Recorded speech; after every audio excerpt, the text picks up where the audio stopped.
Hello everyone, good morning. तो जैसा कि हम एनसीईआरटी ज्योग्राफी एनसीईआरटी कंप्लीट कर रहे हैं, तो उसी सीरीज़ में ये 10th की एनसीईआरटी है। बाकी 7th 8th 9th हम लोग कंप्लीट कर चुके हैं। ये 10th की एनसीईआरटी है और फर्स्ट चैप्टर इसका रिसोर्स एंड डेवलपमेंट है। तो इससे पहले हम जो है रिसोर्स के बारे में क्लास 8th की एनसीईआरटी में पढ़ चुके हैं। वहाँ पे जो हमने पढ़ा वो बहुत बेसिक पढ़ा, बहुत मिनिमल पढ़ा। अब उसी का एक लेवल अब जो है हम क्लास 10th की एनसीईआरटी में पढ़ेंगे। तो चलिए पढ़ते हैं, क्या लिखा हुआ है। सबसे पहले रिसोर्स की डेफिनेशन दी हुई है। अब क्लास 8th की एनसीईआरटी में जो रिसोर्स की डेफिनेशन दी हुई थी वो ये थी कि किसी भी सब्जेक्ट, किसी भी ऑब्जेक्ट की अगर कोई वैल्यू है तो वो रिसोर्स है। अब यहाँ पे रिसोर्स की क्या डेफिनेशन दी हुई है? जो भी चीज़ हमारी सराउंडिंग में है, हमारे एनवायरनमेंट में है और अगर वो हमारी नीड सेटिस्फाई कर रही है, तो वो रिसोर्स है, प्रोवाइडेड वो हमें टेक्नोलॉजिकली एक्सेसिबल होनी चाहिए, इकोनॉमिकली फिजिबल होनी चाहिए और कल्चरली सस्टेनेबल होनी चाहिए, तो वो रिसोर्स है। अब ह्यूमन बीइंग ये एक रिप्रेजेंटेशन दिया हुआ है क्या कि interdependent relationship between nature, technology and institution, जिसमें कि सेंटर पे कौन है? Human being. As a human being, we have capability to change a thing into a resource. तो दैट्स वाई जो ह्यूमन बीइंग है वो सेंटर पे है। ठीक है, अब आगे क्या है? The process of transformation of thing available in our environment involve an interactive relationship between nature, technology and institution. तो रिसोर्स क्या है? जो ट्रांसफॉर्मेशन है किसी भी चीज़ का हमारे एनवायरनमेंट में, वो इंटरैक्टिव होता है और एक दूसरे पे डिपेंडेंट होता है। Nature, technology and institution, nature, technology and institution. Human being interact with nature through technology, create institution to accelerate the economic development. तो कैसे इंटरडिपेंडेंट है वो चीज़ बताई गई है कि human interact with nature, human कैसे इंटरैक्ट करता है नेचर से? Through technology and create institution, एक इंस्टीट्यूशन बनता है to accelerate the economic development, जिससे कि इकोनॉमिकली जो इकोनॉमिक डेवलपमेंट है वो एक्सेलरेट करता है। ठीक, क्या है? Do you think that resource are free gift of nature as we assume of many? They are not.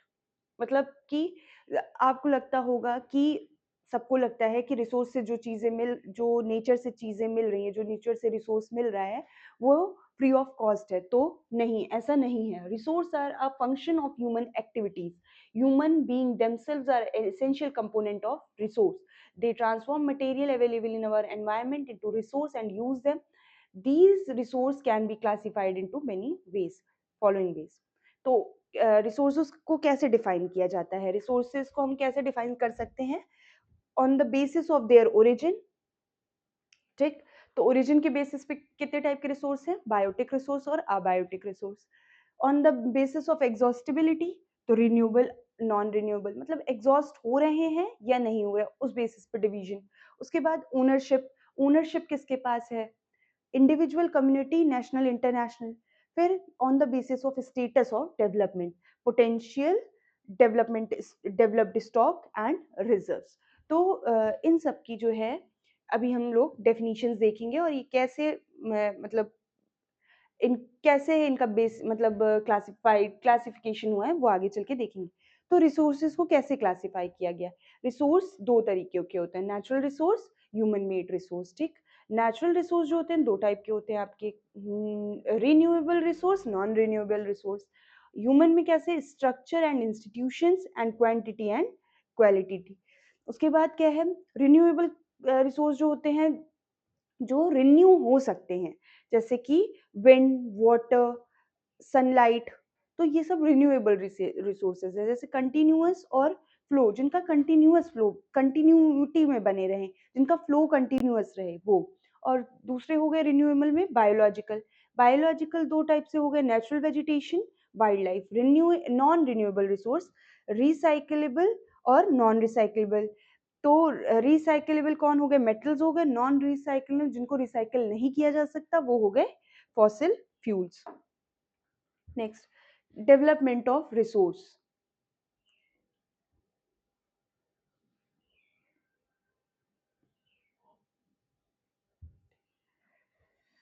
Resources are vital for human survival as well as for maintaining the quality of life.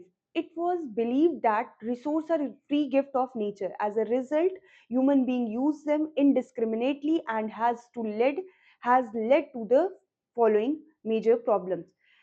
हम लोगों ने ऐसे suppose कर रखा है कि जो resources हैं वो फ्री ऑफ कॉस्ट है, that's why we are using them indiscriminately, मतलब हम लोग उसका माइंडलेस यूज कर रहे हैं, जिसकी वजह से आज हमें मेजर प्रॉब्लम्स देखने को मिल रही हैं. क्या क्या प्रॉब्लम्स है?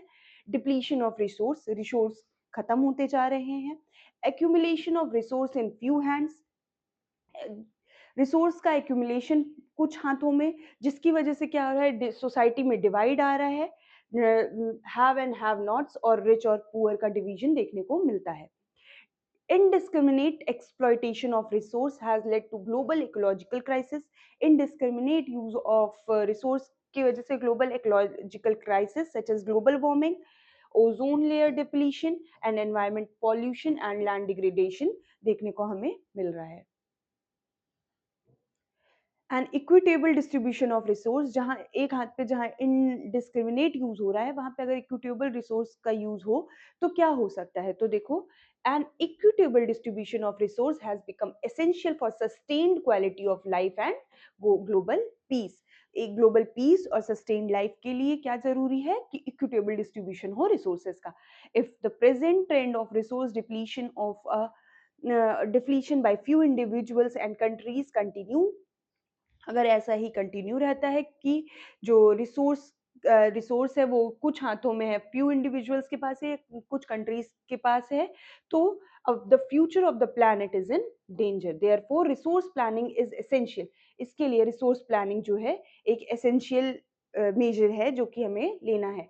Resource planning is essential for sustainable existence of all form of life. Sustainable existence is component of sustainable development. तो सस्टेनेबल एग्जिस्टेंस किसका कंपोनेंट है? सस्टेनेबल डेवलपमेंट का. सस्टेनेबल डेवलपमेंट क्या है? Sustainable economic development means development should take place without damaging the environment, and development in the present should not compromise with the needs of the future generation. Resource का use उस हिसाब से किया जाए कि जो फ्यूचर जनरेशन है उसको भी उसकी कमी ना हो. रियो डी जेनेरियो समिट 1992, तो ये जो समिट हुई 1992 में, ये इसी पर्पस से रखी गई थी. In 1992, more than 100 heads of the state met in Rio de Janeiro in Brazil for the first time. International Earth Summit, पहली बार जो इंटरनेशनल अर्थ समिट यहाँ 1992 में हुई. The summit was convened for addressing urgent problem of environmental protection and socio-economic development at the global level. The assembled leaders signed declaration on global climate change and biological diversity. तो leaders ने क्या किया? एक sign किया declaration on global climate change and biological diversity. The Rio convention endorse the global forest principle. और इसी summit में क्या क्या चीजें हुई थी जो यहाँ पे लिखी है मेजर मेजर, सिर्फ मैं वही बोल रही हूँ. बाकी 1992 की समिट से 5-6 इम्पोर्टेंट जो कन्वेंशंस हुए थे इस समिट में हुए थे, पर यहाँ पे जो मेंशन है हम उसकी बात करते हैं. ग्लोबल फॉरेस्ट प्रिंसिपल्स आए थे. adopted agenda 21 for achieving sustainable development in 21st century.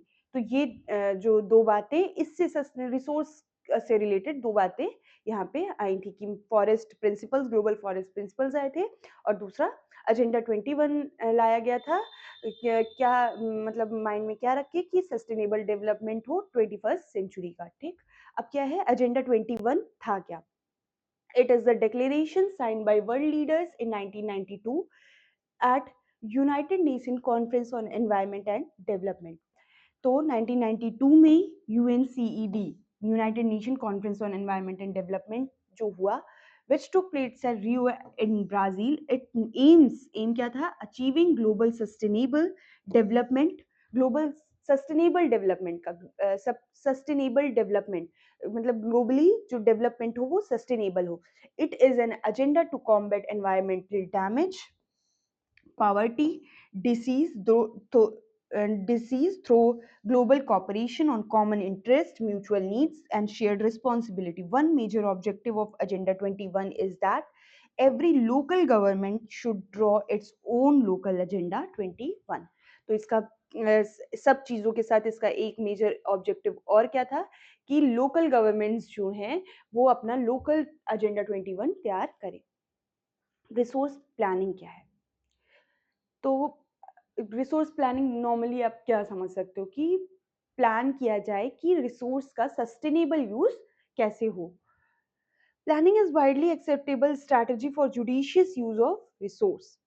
It has importance in a country like India, which has enormous diversity in availability of resource. These there are regions which are rich in certain type of resources but are deficient in some other. तो India जैसी country में जहाँ पे rich diversity है और availability of resources भी हैं, वहाँ पर प्लानिंग की ज़रूरत है। क्यों है? जुडिशियल पर्पस के लिए है कि जस्टिस हो, डिवीजन जो डिवाइड आ रहा है सोसाइटी में, डिवाइड जो क्रिएट हो वो ना आए, इस वजह से जो है प्लानिंग बहुत ज़रूरी है। There are some region which can be considered self sufficient in term of ability. तो कुछ रीजंस जो हैं वहां पे सेल्फ सफिशिएंट है एबिलिटी ऑफ रिसोर्सेज के उसमें, and there some regions acute shortage of some vital resources. तो कुछ जगह है जहाँ पे जो सेल्फ सफिशिएंट है और कुछ जगह है जहाँ एक्यूट शॉर्टेज है रिसोर्सेज की। For example the states of Jharkhand, Chhattisgarh, Madhya Pradesh are rich mineral and coal deposit. जैसे कि छत्तीसगढ़, झारखंड और मध्य प्रदेश हैं जहाँ पे रिच मिनरल डिपॉजिट्स पाए जाते हैं। Arunachal Pradesh has abundance of water resources but lack in infrastructural development. The state of Rajasthan is very well endowed with the solar and wind energy but lack in water resource. तो solar और wind energy है पर water resource नहीं है। The cold desert of Ladakh is relatively isolated from rest of the country. जो cold desert है वो वहाँ इतने रिच अमाउंट में रिसोर्सेज प्रेजेंट नहीं है। वो वहाँ का रिसोर्स क्या है? It has very rich cultural heritage जो कि वहाँ का रिसोर्स है, but deficient in water, infrastructure and some vital minerals. This calls for a balanced resource planning at a national, state, regional and local level. इस वजह से हमें resource planning की ज़रूरत है। क्यों?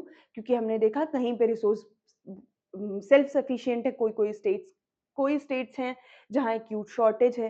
कुछ एग्जांपल्स हमने देखे, जैसे राजस्थान में सोलर और विंड एनर्जी है तो वहाँ वाटर की भी स्कार्सिटी है।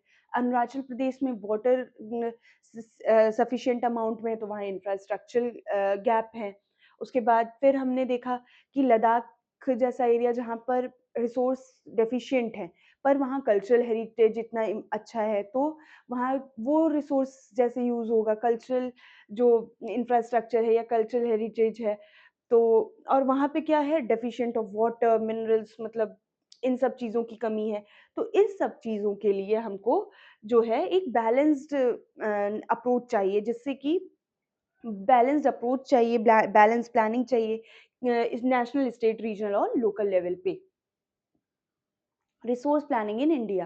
रिसोर्स प्लानिंग इंडिया में कैसे है? Complex process which involves, resource planning is a complex process जिसमें है क्या क्या क्या चीज़ें होती हैं प्लानिंग करने में, ज़रूरत क्या क्या चीज़ों की पड़ती है। तो identification and inventory of resource across the region of the country. तो पहले रीजन को आइडेंटिफाई किया जाता है कि किस रीजन में रिसोर्स मिल रहे हैं, ठीक। दीज इन्वॉल्व, ये कैसे किया जाएगा? Surveying, mapping and qualitative quantitative estimation and measurement of the resource. तो ये कैसे होगा कि आइडेंटिफाई करना है किसी रीजन में रिसोर्स है या नहीं, तो उसके लिए क्या किया जाएगा? सर्वे किया जाएगा, मैपिंग किया जाएगा, क्वालिटेटिव क्वांटिटेटिव एस्टिमेशंस लगाए जाएंगे, मेजरमेंट किया जाएगा रिसोर्स का। फिर क्या होगा? Evolving a planning structure endo with appropriate technology, skill and institutional setup for implementing resource development plan. Evolve a planning structure, एक प्लानिंग स्ट्रक्चर इन्वॉल्व किया जाएगा। उसमें आपको जिस चीज़ की भी नीड चाहिए, वो आपको मिलनी चाहिए, टेक्नोलॉजी, स्किल और इंस्टीट्यूशंस की। फिर matching resource development plan with the overall national develop plan.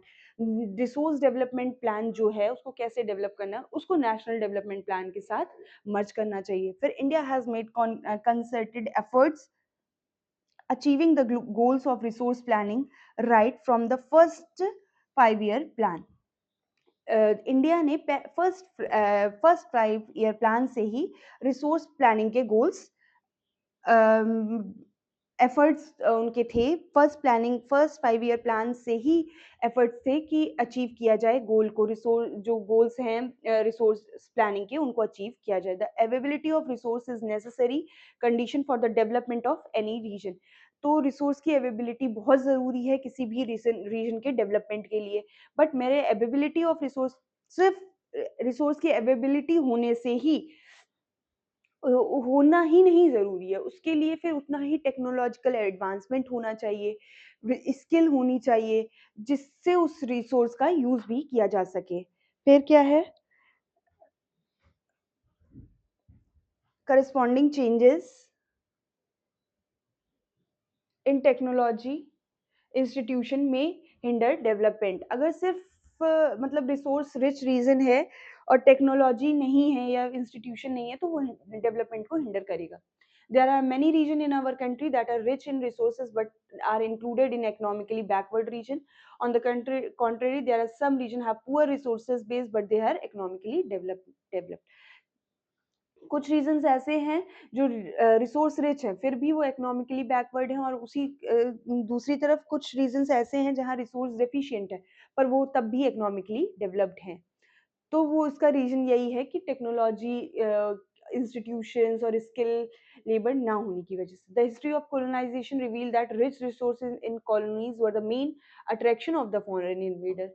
तो जो फॉरेन इन्वेडर्स थे उनका मेन अट्रैक्शन था, मतलब रिसोर्स रिच रीजन उनके मेन अट्रैक्शन हुआ करते थे। It was primarily higher level of technological development of the colonizing country that helped them to exploit resource of other regions and establish their supremacy over the colonies। तो क्या उनके पास ऐसा क्या था, टेक्नोलॉजिकली एडवांसमेंट थी जिससे वो रिसोर्स एक्सप्लॉइट अपनी कॉलोनीज का कर सकते थे। therefore the resource can contribute to the development only when they are accompanied with appropriate technology development, institutional change. India has experienced all this in different phase of the colonization. Therefore, in India, development in general and resource development in particular does not only involve the availability of resources but also the technology, quality of human resource and the historical experience of the people. Conservation of resources. अब resource का conservation, अभी हमने पढ़ा resource planning में क्या क्या चीजें जरूरी हैं, अब हम बता रहे हैं रिसोर्स कंजर्वेशन कैसे किया जाएगा। Resource are vital in the development of developmental activity but irrational consumption and over utilization of resource may lead to socio economic and environmental problem. To overcome these problems, resource conservation at various level is important. This had been the main concern of the leader and the thinker in the past. For example, Gandhi ji was very apt to voicing the concern about the resource conservation in the world. There is enough for everybody needs, not for the everybody anybody greed. Gandhi ji ने कहा था जो भी चीजें हैं वो सबकी needs के लिए, मतलब सबकी नीड सेटिस्फाई करने के लिए बहुत हैं, पर किसी की ग्रीड को सेटिस्फाई करने के लिए वो चीजें बहुत नहीं है। He placed the greedy and the selfish individual and exploitative nature of the modern technology as a root cause for the resource depletion at global level. He was against the mass production and wanted to replace it with the production by the masses. Mass level पर production के लिए, production से against थे, वो चाहते थे masses उसका production करें, ना कि उसका मास लेवल पे, मतलब बहुत ज्यादा लेवल पे प्रोडक्शन किया जाए। तो सस्टेनेबल डेवलपमेंट का कॉन्सेप्ट कहाँ से आया, पहली बार इस चीज की बात कहाँ पे की गई, तो क्लब ऑफ रोम में, क्लब ऑफ रोम एडवोकेटेड, एक इंटरनेशनल लेवल पे क्लब ऑफ रोम जैसी एक समिट हुई, advocated resource conservation for the first time, जहाँ पे पहली बार रिसोर्स कंजर्वेशन की बात की गई मोर सिस्टमैटिक वे में। कब हुई? 1968 में। 1974 में Gandhian philosophy once again presented by Schumer in his book small is beautiful. तो गांधीयन फिलोसफी को इन्होंने अपनी बुक स्मॉल इज ब्यूटीफुल में प्रेजेंट किया। The seminal contribution with respect the resource conservation at global level was made at the Brundtland commission report in 1987, जिसको कि ब्रिटलैंड commission report जो आई 1987 में, उसमें मेंशन किया गया। This report introduce the concept of sustainable development. तो ब्रिटलैंड commission report जो कि 1987 में आई, उसमें पहली बार सस्टेनेबल डेवलपमेंट का कॉन्सेप्ट जो है इंट्रोड्यूस किया गया, and advocated it as a mean for resource conservation, which was subsequently published in a book entitled Our Common Future. Another significant contribution was made at the summit Rio de Janeiro 1992. Other ये एक और contribution था Rio summit का। Land resources, land resources पढ़ने, अब हम अलग अलग रिसोर्सेज पढ़ेंगे, कौन से रिसोर्स कहाँ हैं, कितने हैं इंडिया में, ठीक है। तो जो ये मेजर एरिया दिख रहा है ये है प्लेन, फिर ये रेड वाला पार्ट माउंटेन है, ये 27 पार्ट जो है 27% जो है वो प्लेट्यू है। तो लैंड रिसोर्स में क्या पढ़ना है हमें? India has land under variety of relief features, namely mountain plateaus and island. About 43% of land area is a plain, which provide facility for agriculture and industry. Mountain account for 30% total surface area of country and ensure perennial flow of some river. Provide facility for tourism and ecological aspect, and 27% of the country is plateau region. It तो जो plateau region है और जो plain region है, 43% जो area है plane है, वो किस लिए यूज? एग्रीकल्चर इंडस्ट्री के लिए। और जो माउंटेन है 30% वो किसके लिए यूज है? Perennial flow of some river and provide facility of tourism and ecological aspect. और 27% जो प्लेट्यू है वो rich reserve of mineral, fossil fuel and forest है। तो land utilization, land resource are use for the following purpose: forest land not available for cultivation, तो उसमें दो तरीके से डिवाइड है। अब जो लैंड कल्टीवेशन के लिए अवेलेबल नहीं है तो उसमें दो पार्ट है, बैरन एंड वेस्ट लैंड, जो कि बंजर और वेस्ट लैंड है। ठीक, land put to non agricultural use, example building, road and factories. Land का यूज क्या रहा है? एक तो फॉरेस्ट की तरीके, और दूसरा वो लैंड जो कल्टीवेबल नहीं है, मतलब कल्टीवेशन के लिए नहीं यूज की जा रही है, उन्हें कैसे यूज किया जा रहा है। फिर जो अनकल्टिवेटेड लैंड है, एक्सक्लूसिवली फेलो लैंड्स, जो मतलब छोड़े हैं, बहुत समय से उन पे कल्टीवेशन नहीं हुआ है। तो permanent pasture and grazing land बन चुकी हैं वो। Land under the miscellaneous tree crops groves, culturable waste land, ठीक है। फिर क्या है? फेलो लैंड्स क्या है? तो current fallow left without cultivation, fallow land क्या है? Left without cultivation for one और more than one agricultural year. तो फेलो लैंड किसे कहा जाता है? तो वो लैंड जो कि जिसपे कल्टीवेशन नहीं हो रहा है, एक या एक वन और लेस देन वन एग्रीकल्चर, या एक से कम साल के लिए उस पे एग्रीकल्चर नहीं हुआ है। ठीक, other than current fallow left, other than current fellow left uncultivated for the past 1 to 5 year cultural 1 to 5 agricultural year. Net shown area, the physical extent of land on crop on which crop are shown harvested is known as net shown area. तो net shown area किसे कहते हैं? जो भी land, physical extent of land on which crops are sown harvested is known as net sown area. Net sown area क्या है? जो भी फिजिकल लैंड पे कोई भी एक्टिविटी हो रही है, एग्रीकल्चरल एक्टिविटी, शोन, हार्वेस्ट, जो भी हो रहा है, तो उसे क्या कहा जाता है? उस एरिया को कहेंगे net sown area. Area sown more than once is in a agricultural year plus net sown area और वो एरिया जो कि मोर देन 1 ईयर एग्रीकल्चर हुआ है जिस लैंड पर, देखो क्या है कि नेट शोन एरिया समझे क्या है कि physical extent of land on which crops are shown and harvested is known as net shown area। जिस लैंड पर हार्वेस्ट और शोनिंग हो रही है वो नेट शोन एरिया है। अब ग्रॉस क्रॉप्ड एरिया क्या है? Gross cropped area net sown area जो है प्लस वो एरिया जिसमें एक से ज्यादा बार क्या हुआ है, एग्रीकल्चर हो चुकी है, वो सब प्लस करके क्या होगा आपका gross cropped area. Land use pattern क्या है? अब इंडिया में लैंड यूज पैटर्न क्या है? तो use of land is determined by both physical factors जैसे topography, climate, soil type, as well as human factors such as population density, technology capacity and cultural and tradition. ये दोनों ही मतलब factors जो है influence करते हैं लैंड यूज पैटर्न को। ठीक है, फिर क्या है? टोटल ज्योग्राफिकल एरिया इंडिया का कितना है? 3.28 million square kilometres. Land use data however is available only for 93% of the total geographical area because the land use reporting for the most northeast state except Assam has not been done fully.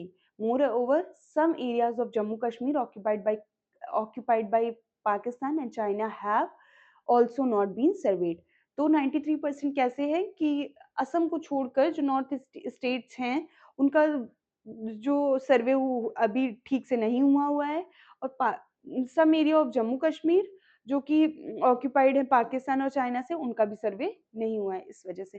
तो land under permanent pasture, the land under permanent pasture has also decreased। How are we available to feed our huge cattle population on this pasture land, and what are the consequences of it? Most of the other than current fallow land are either poor quality or the cost of cultivation of such land is very high, hence these lands are cultivated once or twice in about 2 or 3 years, and if these are included in net shown area, then the percentage of net shown area in India become 54% of the total reporting area। Cultivation cost बहुत ज़्यादा है, तो साल में एक बार या 2 बार ही जो है लैंड कल्टीवेट किया जा सकता है, जो कि नेट शोन एरिया होता है। और इसी के अकॉर्डिंग जो नेट शोन एरिया आता है वो कितना है, आ रहा है हम लोग का 54% टोटल रिपोर्ट किया गया है। The pattern of net sown area varies greatly from one state to another state. जो नेट शोन एरिया का पैटर्न है वो एक स्टेट से दूसरे स्टेट में डिफर करता है। It is over 80% total area in Punjab, Haryana, and less than 10% in Arunachal Pradesh, Mizoram, Manipur, Andaman, Nicobar। Forest area in country is far lower there। Desired हमें 33% जो हमारा टारगेट है कि 33% जो होना चाहिए फॉरेस्ट कवर होना चाहिए, पर ज्योग्राफिकल एरिया का 33%, पर अभी उससे बहुत कम है। As it was outline the national forest policy 1952 में ये बात कही गई थी। It was considered essential for maintenance of ecological balance. 33% maintain करना क्यों जरूरी है? ये इकोलॉजिकल बैलेंस के लिए जरूरी है। The livelihood of million of people who live on the fringe of these forests depend upon it। A part of the land is termed as wasteland or the land put to the other non agricultural use। wasteland include, तो wasteland क्या होती हैं? Wasteland include rocky, arid, desert area, and land put to other non-agricultural use include settlements, road, railway, industry, etc. Continuous use of land over a long period of time without taking appropriate measure to conserve and manage it resulted in land into degradation। तो land degradation में convert हो जाती है। अगर कोई भी land बहुत time से यूज में ली जा रही है बिना अप्रोप्रिएट मेजर्स के, मतलब मेजर्स लिए, तो वो लैंड जो होती है लैंड डिग्रेड, मतलब लैंड डिग्रेडेशन की कैटेगरी में आ जाती है। दस in turn the has a serious repercussion on the society and the environment. Land degradation and conservation क्या है? कंजर्वेशन मेजर्स क्या है?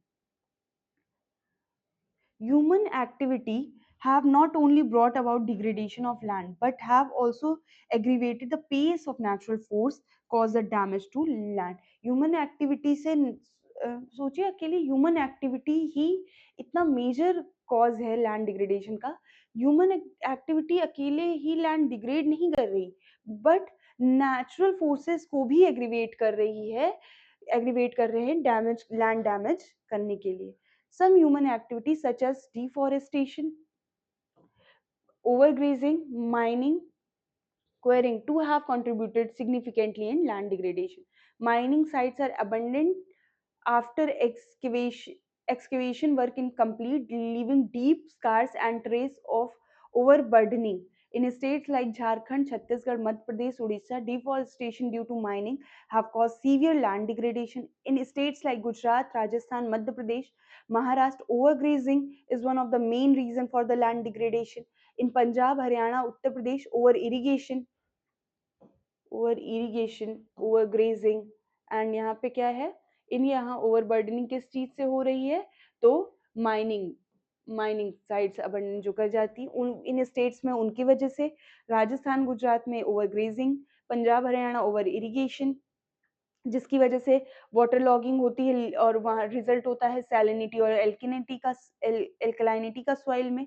Mineral processing like grinding of limestone for cement industry and calcite and soapstone for ceramic industry generate huge quantity of dust in the atmosphere. It retarded the process of infiltration of water into the soil, and after it settled down on the land. इनकी वजह से क्या होता है, जो ये industry है, mineral processing industries हैं, जो लाइम स्टोन को कर रही हैं, या फिर जो soap stone, for soap stone के लिए जो सेरामिक इंडस्ट्री है, इनसे जो ह्यूज अमाउंट में डस्ट का डस्ट क्वांटिटी इंक्रीज हो जाती है एटमॉस्फेयर में. उनकी वजह से क्या होता है, जो प्रोसेस इनफिल्ट्रेशन ऑफ वाटर का जो प्रोसेस है, जो मतलब जो वाटर होता है लीच करता है टुवर्ड्स द ग्राउंड, तो वो नहीं हो पा रहा है, कि जो वो जो डस्ट है वो सेटल डाउन हो जाती है लैंड पे, उसकी वजह से जो है इनफिल्ट्रेशन नहीं हो पा रहा है वाटर का. In recent year industrial effluent waste major source of land and water pollution in many part of the country. तो जो इंडस्ट्रियल एफ्लुएंट्स है, मेजर क्या है, major source of land and water pollution है बहुत ज्यादा. There are many ways to solve the problems of land degradation, afforestation, and many ways to solve land degradation को कैसे. Afforestation and proper management of grazing can help some extent. Planting of shelter belts of plants, control on overgrazing, stabilization of land, sand dunes by thorny bushes are some of the methods to check land degradation. तो land degradation को check करने के क्या क्या major है, कि afforestation किया जाए, प्रॉपर मैनेजमेंट हो ग्रेजिंग का, फिर शेल्टर बेल्ट्स लगाई जाएं, और स्टेबलाइजेशन ऑफ सैंड ड्यून्स का स्टेबलाइजेशन किया जाए, कैसे, वहां पे थॉर्नी बुशेस प्लांट करके. तो इन सब ये सब चीजें लैंड डिग्रेडेशन में मतलब को चेक करने में मेजर हेल्प करेंगी. फिर क्या है, proper management of wasteland, control of mining activities, wasteland का management, controlled mining activity, proper discharge and disposal of industrial effluent waste after treatment can reduce the land and water degradation in industrial and suburban region. Soil as a resource, soil as a resource, most important renewable natural resource. ठीक है, medium of plant to grow, support different type of living organism on earth. Soil is a living system, take million of year to form up to 1 centimeter in depth. 1 centimetre depth को form होने में million of years लगते हैं. Although it is a renewable resource, पर कितना ज्यादा time लगता है इसको वापस से फॉर्म होने में. Relief, parent rock, bed rock, climate, vegetation, other form of life are important factor in the formation of soil. तो soil के formation में कौन कौन से factors है, latitude, altitude, relief, parent rock, bed rock, climate and vegetation जो हैं factors हैं soil formation के. Various forces of nature, such as change in temperature, action of running water, wind and glacier. Activities of decomposer extra contribute to the formation of soil. Cla- Chemical and organic change which takes place in soil are equally important. तो अब different type of soils हैं, उनका classification है, अब वो देखते हैं क्या है. Classification of soils. Alluvial soil. तो सबसे फर्टाइल सॉइल है ये, मोस्ट फर्टाइल सॉइल है, ठीक है. एंटायर नदर्न प्लेन पे पाई जाती है, ठीक. फिर क्या है, फॉर्मेशन कैसे हुआ. These have been deposited by three important Himalayan river, Indus, Ganga and Brahmaputra. These soil extended Rajasthan, Gujarat through a narrow corridor. Alluvial soil is found in the eastern coastal plain, particularly in the deltas of Mahanadi, Godavari, Krishna and Kaveri. इनके जो deltas form होते हैं उनके coast पे भी ये पाई जाती हैं, ठीक है. Alluvial soil consist of various proportion of sand, silt, clay. As we move inland towards the river valley, soil particles appear somewhat bigger in size. In the upper reach of the river valley, near the place of the break of slope, the soil are coarser. Such soil are more common in Piedmont plain, such as Dwar, chaos and Terai. तो पेडोमोंट plane क्या होता है, पहली बात तो Himalayans या कोई भी माउंटेन का जो बेस होता है वहां पे जो प्लेन फॉर्मेशन होता है उसे कहते हैं पेडमोंट प्लेन. और जैसे द्वार, चौस और तेराई जो ये रीजन्स, ये फॉर्मेशन है, ये पेडमोंट प्लेन्स ही हैं. यहाँ पर इनका एलुवियल सॉइल का फॉर्मेशन है, मतलब यहाँ पे जो सेडिमेंट्स हैं डिपॉजिट होते हैं, उन्हीं डिपोजिशन से एलुवियल सॉइल का फॉर्मेशन होता है. और ये मोस्ट फर्टाइल सॉइल है. राजस्थान और गुजरात में नैरो बेल्ट में पाई जाती हैं. महानदी, गोदावरी जो रिवर्स हैं वहाँ जो डेल्टा फॉर्म होते हैं उन डेल्टास पे भी पाई जाती हैं. Apart from the size of grain और the component, soils are described on the basis of their age. सिर्फ ग्रेन के साइज को छोड़ दिया जाए तो जो सॉइल जो डिफाइन होती है वो अपनी एज से भी डिफाइन होती है. जैसे कि जो ओल्ड अलूवियल है उसे बांगर सॉइल कहते हैं और जो न्यू अलूवियल है वो खादर सॉइल है, ठीक. The bhangar soil are high concentration of kankar. जो बांगर सॉइल है उसमें जो हाई कंसेंट्रेशन है किसका है, कंकर का. नोड्यूल्स देन खादर. The more fine particle is more fertile than bhangar soil. मतलब जो खादर है आपकी मोर फर्टाइल सॉइल है, बांगर से जो फर्टाइल सॉइल आपकी खादर है, ठीक है. alluvial soil as a whole are very fertile. Most of these soil contained adequate proportion of potash, phosphoric acid and lime. The ideal for growth of sugarcane, paddy, wheat and cereals, pulses crops. Due to its high fertility, region of alluvial soil are intensively cultivated, densely populated. तो इसकी जो मतलब क्या है, fertility की वजह से ये फर्टाइल सॉइल है इसलिए इंटेंसिवली कल्टीवेट की जाती है और ये डेंसली पॉपुलेटेड रीजन है, ठीक. Soil is dried, soil in the drier area are more alkaline and can be productive after proper treatment and irrigation. तो अल्कलाइन होती है तो इसको अल्कलिनिटी को मतलब हटाना के लिए कुछ मेजर्स लिए जाएं तो वो भी जो है प्रोडक्टिव सॉइल हो सकती है. अब ब्लैक सॉइल क्या है, ब्लैक सॉइल को ही रेगूर सॉइल कहते हैं. आइडल होती है कॉटन के लिए और ब्लैक कॉटन सॉइल भी कहा जाता है. Climatic condition, it is believed that climatic condition along with the parent rock material are important factor for the formation of black soil. This type of soil is typically in Deccan trap. basalt जो आपकी black soil है उसमें जो mineral है वो rock जो है वो basalt rock है. Region spread over the northwest Deccan plateau and made up of lava flow. These rocks are plateau of Maharashtra. कहाँ मिलती है, Maharashtra, Saurashtra, Malwa, Madhya Pradesh, Chhattisgarh. extend in southeast direction of Godavari and Krishna Valley.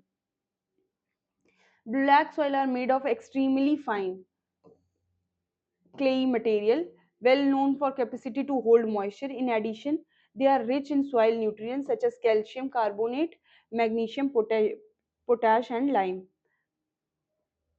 ये रीजन्स दिए हैं कहाँ पे कौन सी सॉइल है. ये ग्रीन वाला रीजन जो है, ये जो है क्या है, अलूवियल है। ये यूपी है, तो यूपी में भी कौन सी सॉइल है, अलूवियल है, ठीक है। सॉइल्स आर जनरली पुट, और तो ब्लैक सॉइल में जो पुअर है, मतलब जो एलिमेंट नहीं है, क्या फॉस्फोरिक कंटेंट नहीं है। They develop deep crack, deep crack develop होता है हॉट वेदर में, which help in the proper aeration of the soil, and these soil are sticky, sticky when wet and difficult to work on unless tilled immediately after the first shower and the during pre-monsoon period. तो ये सब थी आपकी black soil की characteristics. Red soil और yellow soil क्या है? Red soil develop on crystalline इग्नीशियस rock, ठीक है। और कहाँ फॉर्म मिलती हैं? लो रेनफॉल रीजन में ही पाई जाती हैं, eastern and south southern part of Deccan प्लेटू। Yellow red soil part in कहाँ कहाँ है? Yellow and red soil are also found in the part of Odisha, Chhattisgarh, southern part of Middle Ganga Plain, and along with the Piedmont zone of Western Ghats. These soil develop reddish color, red color क्यों होता है इनका? तो ये ही important fact है mainly due to the diffusion of iron and crystalline, due to diffusion of iron in crystalline and metamorphic rock. It looks yellow when it occur in hydrated form. Yellow कब दिखती है? जब क्या जब hydrated form में होती हैं। अब इसके बाद क्या हो गया? लेटराइट सॉइल आ गई। रेड सॉइल के बारे में क्या याद रखना है कि ये लो रेनफॉल रीजन में पाई जाती हैं, ठीक है। और रेडिश कलर क्यों होता है इनका? तो डिफ्यूजन ऑफ आयरन क्रिस्टलाइन और मेटामॉर्फिक रॉक में। और येलो कब दिखती हैं? जब हाइड्रेटेड फॉर्म में होती हैं। अब लेटराइट सॉइल के बारे में,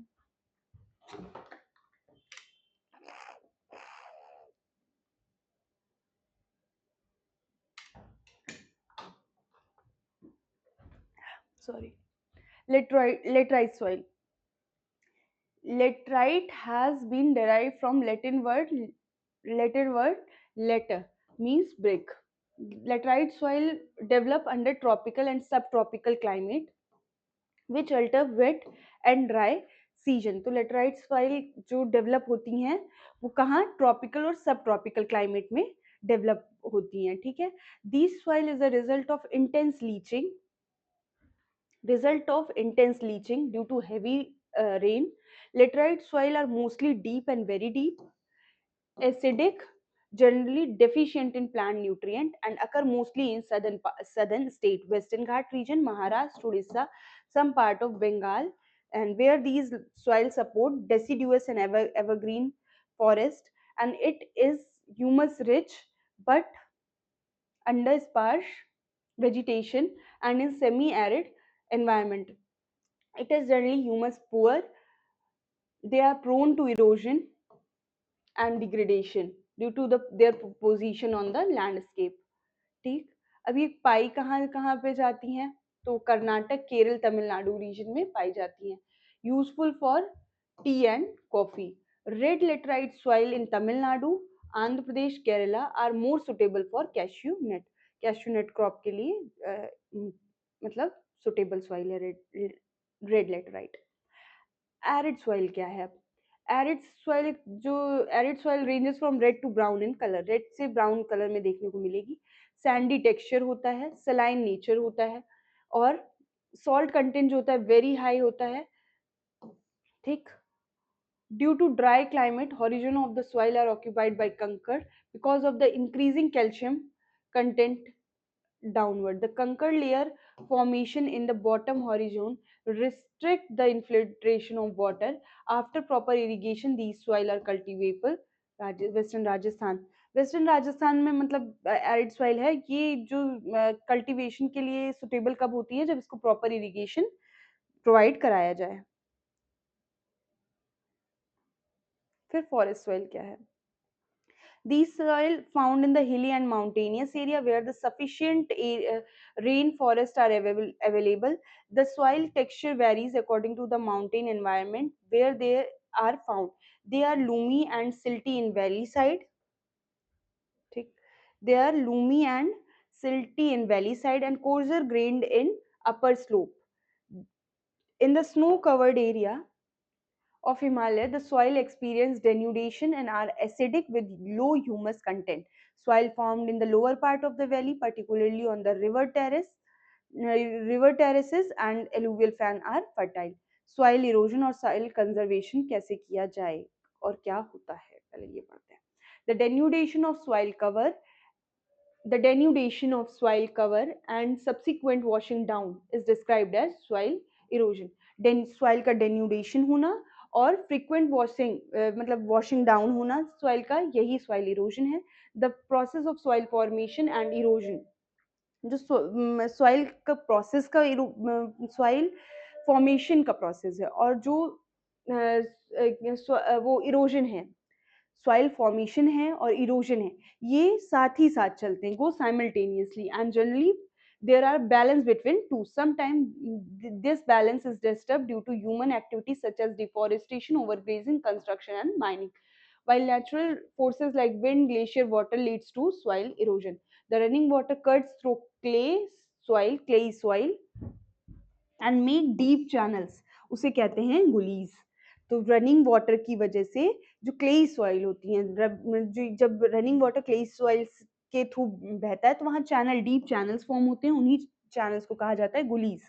the land become unfit for the cultivation, तो उसे बैड लैंड कहा जाता है. In the Chambal basin such lands are called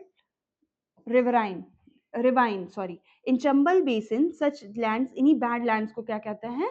Ravine. Sometime water flow as a sheet over large area in the slope. मतलब पानी जो है वो अपने साथ क्या करता है, वाटर जो फ्लो हो रहा है वो शीट, एक लार्ज एरिया से शीट को जो है वो डिग्रेड करके लेके जाता है. In in such case the top soil is washed away. तो इसी इरोजन को कहते हैं शीट इरोजन, मतलब एक साथ वहां से जो है सॉइल को इरोड कर लेके जाता है. The wind blows loose soil of the flat.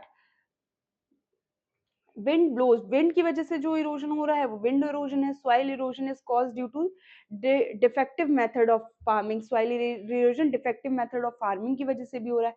Plugging is a wrong way that is up down that is up and down the slope form channels for the quick flow of water leading to soil erosion. Plugging along with the contour lines can decelerate the flow of water.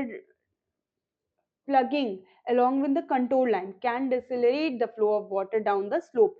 तो plugging करने के साथ ही contour lines वो कर लेनी चाहिए, जिससे decelerate मतलब कम होता है फ्लो, जो है वाटर का फ्लो वो कम हो जाता है. This is called contour plugging. ये कंटोर प्लगिंग कही जाती है. ये एक मेजर है ये एक मेजर है क्या करने का, इसको सॉइल इरोजन को रोकने का. Step can be cut out of the slope making terrace. Terrace cultivation restricts erosion. Western and central Himalayas have well developed terrace farming. Western and central Himalayas जो है have well developed terrace farming. Large field can be divided into strips. Strip of grasses are left to grow between the crops. This breaks